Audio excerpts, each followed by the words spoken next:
आज के वीडियो में हम बात करेंगे एक अगले टॉपिक के बारे में, जो है फिजियोलॉजिकल चेंजेस ड्यूरिंग प्रेगनेंसी।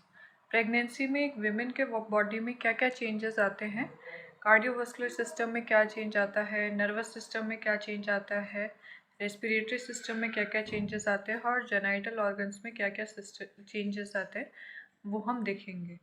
सबसे पहले हम जेनाइटल ऑर्गन में क्या क्या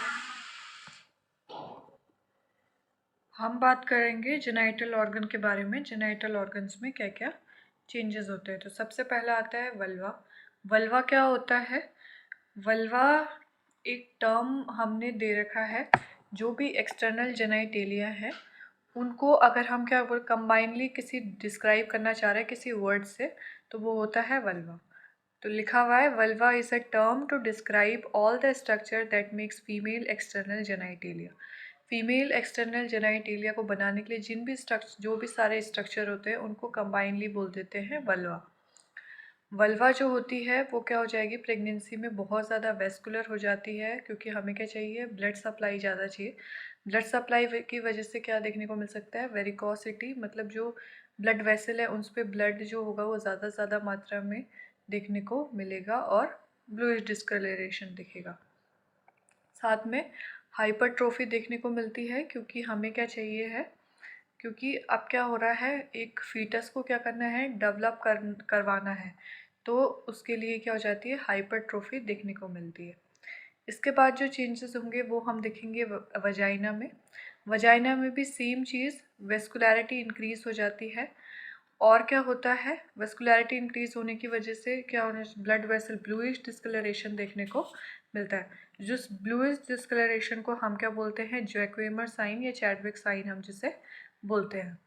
साथ ही साथ वजाइना में जो म्यूकॉइडल सीक्रेशन होते हैं वो भी क्या हो जाते हैं, म्यूकॉइडल सीक्रेशन गेट इंक्रीज, वो भी इंक्रीज हो जाते हैं।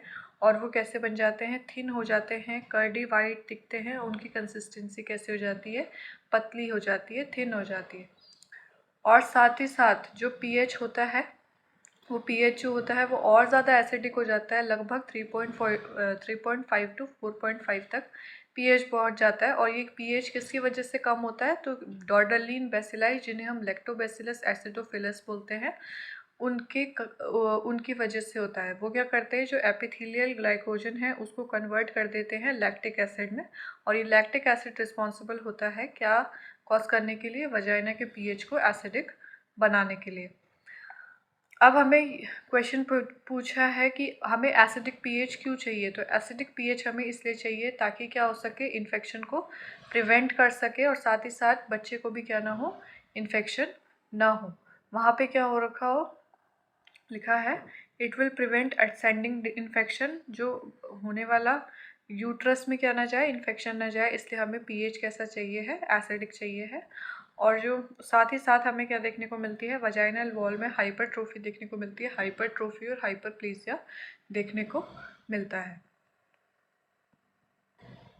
इसके बाद हम बात करेंगे यूट्रस के बारे में कि यूट्रस में क्या क्या चेंजेस आते हैं। यूट्रस में भी सेम चीज़, यूट्रस को क्या करना है, एक बड़े फीटस को क्या करना है, अपने अंदर डेवलप करवाना है।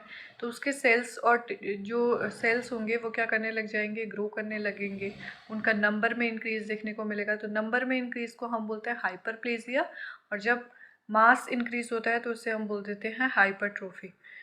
हाइपरट्रोफी देखने को मिलती है the uterus in non pregnant women. जो नॉन प्रेग्नेंट वुमेन होती है, जब कोई महिला प्रेग्नेंट नहीं है, उस समय उसका जो यूट्रस होता है वो लगभग 60 ग्राम का होता है।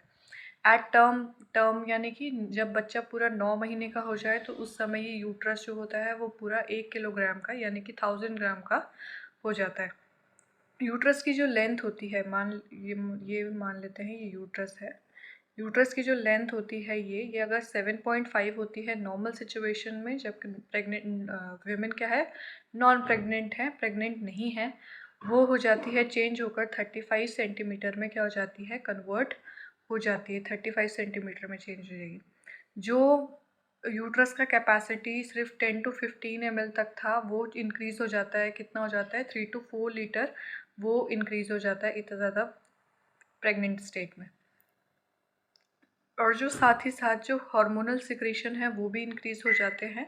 जो ये हार्मोनल सिक्रीशन है वो रिस्पॉन्सिबल होते हैं ताकि वो क्या कर पाएँ, developing and maintaining hypertrophy and hyperplasia in uterus. Uterus में हाइपरट्रोफी और हाइपरप्लेजिया को करवाने के लिए हार्मोनल सिक्रीशन जो होते हैं वो और ज़्यादा सिक्रीट होते हैं, जिसकी वजह से क्या होती है, यूट्रस के सेल्स में और ज़्यादा नंबर में इंक्रीज़ देखने को मिलता है और साइज़ में क्या देखने को मिलता है, इंक्रीज़ देखने को मिलता है। जो शेप होता है नॉर्मल नॉन प्रेग्नेंट स्टेट में यूट्रस का, वो होता है पायरीफॉर्म। और जब प्रेग्नेंट स्टेट में, जब बच्चा क्या हो, 12 वीक का हो, जेस्टेशनल एज में ग्लोबुलर शेप का हो जाता है, 28 वीक में ओवल शेप का हो जाता है और 38 वीक में कैसा हो जाता है, सर्कुलर शेप का पूरा हो जाता है हमारा यूट्रस का शेप। जो नॉर्मली जो यूट्रस होता है वो एंटीवर्टेड होता है। एंटीवर्टेड का मतलब है कि अगर ये हम इसे बोल रहे हैं कि यूरिनरी ब्लैडर है, तो ये यूटरस इस पे क्या करता है, प्रेशर डालता है। प्रेशर डालने की वजह से क्या देखने को मिलता है, यूरिन की फ्रीक्वेंसी जो होती है वो फर्स्ट ट्राइमेस्टर में ज़्यादा देखने को मिलती है। जैसे जैसे बच्चा ग्रो कर रहा होता है तो बच्चे का क्या, ये यूट्रस का शेप कैसा हो जाता है, इलोंगेटेड हो जाता है और अब इस पर क्या नहीं लगाता, प्रेशर नहीं लगाता है। तो लिखा है during first trimester uterus grows. First trimester में यूट्रस ग्रो करता है और क्या करता है, यूरिनरी ब्लैडर में क्या डालता है, प्रेशर डालता है। यही जो हमने बोला।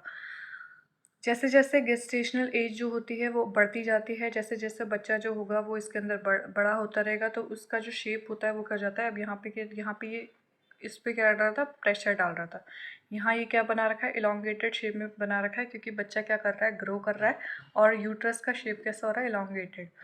तो उस समय ये क्या हो जाता है, progress uterus become elongated towards abdominal cavity. Abdominal cavity की तरफ क्या हो जाता है, हमारा यूट्रस शिफ्ट हो जाता है। इसके साथ हमें क्या देखने को मिलता है, अनइवन ग्रोथ देखने को मिलता है, किसमें, यूट्रस में। यूट्रस में मान लेते हैं ये क्या है, यूट्रस है, ये जो चीज़ है ये यूट्रस है। यहाँ पर क्या हो रखा है, इम्प्लांटेशन हुआ। इम्प्लांटेशन के बाद अगर हमने दोबारा फील किया किसको, यूट्रस को, तो उसमें हमें यूट्रस का ऐसे कुछ स्ट्रक्चर देखने को मिला। तो ये क्या होता है कि जो यूट्रस है उसमें क्या हो रखी है, अनइवन ग्रोथ हो रखी है। ये प्रेगनेंसी में देखा जाता है। यूट्रस में क्या देखने को मिलते हैं, ब्रैक्सटन हिक्स। यूट्रस में ब्रैक्सटन हिक कॉन्ट्रैक्शन देखने को मिलते हैं, जो ऐसे पेनलेस कॉन्ट्रैक्शन होते हैं जो कि स्पास्मोडिक इरेगुलर होते हैं। और जब क्या होता है, वो सर्विक्स का डायलिटेशन कॉज नहीं करते। सर्विक्स का नॉर्मली क्या होता है, कॉन्ट्रैक्शन जब होते हैं तो कॉन्ट्रैक्शन क्या करते हैं, यहाँ ऊपर वाले सेगमेंट में क्या करते हैं, कॉन्ट्रैक्ट करते हैं और नीचे क्या कर देते हैं, डायलेट करते हैं। लेकिन ये क्या करता है, ये डायलेट नहीं करता है किसको, सर्विक्स को डायलेट नहीं करेगा। इसको क्या कहते हैं, पेनलेस कॉन्ट्रैक्शन होते हैं, स्पास्मोडिक होते हैं और इरेगुलर होते हैं, तो इसे हम बोलते हैं। हम बात करेंगे अब सर्विक्स की। सर्विक्स जो होता है, सर्विक्स को हम लोअर यूटेराइन सेगमेंट भी बोलते हैं, जो कि किस में ओपन होता है, वजाइना में ओपन होता है ना। मतलब देखो, ये है सर्विक्स। सर्विक्स के बाद क्या होती है, वजाइना होती है ना। ये होता है। अब इसमें भी क्या देखने को मिलेगा, हाइपरप्लेजिया, हाइपरट्रोफी देखने को मिलेगी। और क्या दिखेगा, म्यूकोइडल प्लग दिखेगा, म्यूकोइडल प्लग का फॉर्मेशन दिखेगा, ताकि असेंडिंग इन्फेक्शन ना हो सके, ताकि यूट्रस को और बच्चे को क्या ना हो, इन्फेक्शन ना हो। सर्विक्स जो होगी वो सॉफ्ट हो जाएगी, जिसको हम क्या बोलते हैं, गूडल साइंस बोलते हैं।